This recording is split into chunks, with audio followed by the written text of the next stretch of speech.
juga pengurusnya yang terlibat juga punya tugas pokok dan yang tidak dapat ditinggalkan, sehingga tugas kemasyarakatan termasuk di pengurus majelis taklim pas dilaksanakan oleh pengurus majelis taklim.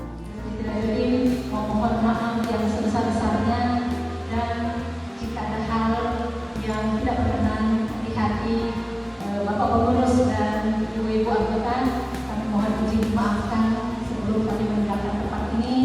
Dan siapapun pengurus yang terpilih sebentar lagi, insya Allah kami pengurus lama yang dimisioner akan senantiasa setia untuk membantu segala apa yang akan dilaksanakan oleh pengurus yang akan datang.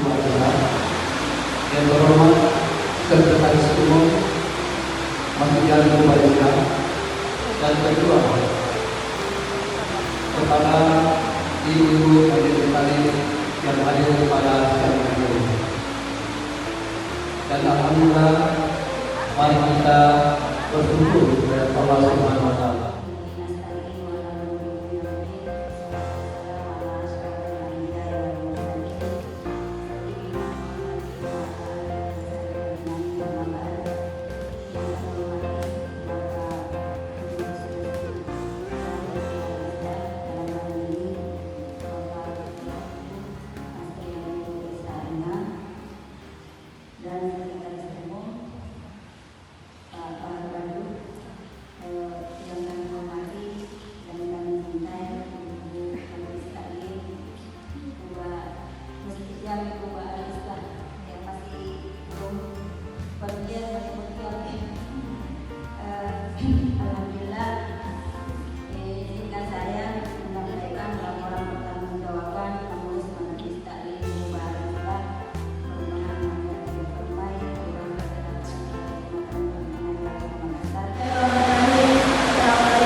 Baik,